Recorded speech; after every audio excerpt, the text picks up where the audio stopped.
গাজীপুরের টঙ্গীর হাজী মাজার বস্তিতে অভিযান চালিয়েছে মেট্রোপলিটন পুলিশ। রাতভর সাঁড়াশি অভিযানে দেশি অস্ত্র, মাদক ও মাদক বিক্রির টাকা সহ ৩ জনকে গ্রেফতার করা হয়েছে। ৫ আগস্ট বুধবার এক সংবাদ বিজ্ঞপ্তিতে জিএমপি এসব তথ্য জানান। এখানে ইতিপূর্বে আমরা ৮-১০ বার রেড দেওয়ার পর বিভিন্ন ঘর আমরা পেয়েছি, শত শত মাদক এর ঘর আছে, মাদক সেবন করা হয়, শতাধিক এখানে সেলসম্যান আছে।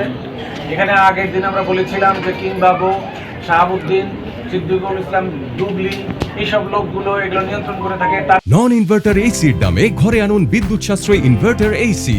এখন 1.5 ton my one inverter AC মাত্র ৪৮,৯০০ টাকা পাওয়া যাচ্ছে মিনিস্টার শোরুমে। তাদের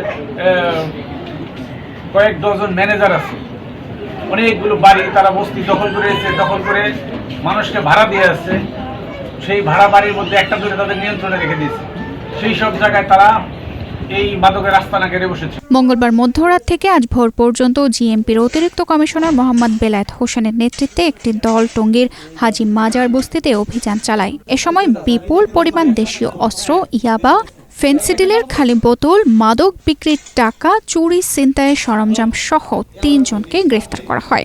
অপারেশনে যখন আসি, একটা কক্ষ আমরা যখন ঢুকি, দোতলা, সেই কক্ষে ঢোকার পর সেখানে দেখা যাচ্ছে যে এসিগুলো কেবলই বন্ধ করা হয়েছে। ঠান্ডা ছিল তখনও, ফ্যানগুলো ঘুরছে, কিন্তু একটু আগেই তারা সেখানে অবস্থান করছিল। কিন্তু তারপর তারা নিচতলায় সুড়ঙ্গ দিয়ে তারা পালিয়ে গেছে।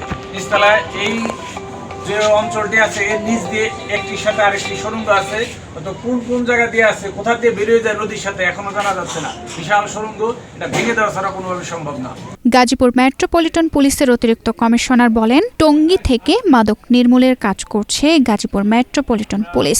এ ধরনের অভিযান নিয়মিত চলবে। সম্মানিত পুলিশ কমিশনার জনাব ইসরাইল হাওলাদারের নেতৃত্বে আমরা এখানে বারবার অভিযান পরিচালনা করেছি। ঈদুল আজহার পর থেকে আমরা এই স্থানটিকে অপরাধ মুক্ত করব ইনশাআল্লাহ। আমরা প্রত্যাশা করি এই অপরাধ মুক্ত করবার জন্য এই বিভিন্ন সংস্থা আমাদেরকে এগিয়ে আসবেন, আর অনেকেই সহযোগিতা করছেন। বাকি যারা আছেন তারা সহযোগিতা করবেন প্রত্যাশা করি। তানজিদা রহমান, ইনায়া, বাংলাদেশ প্রতিদিন।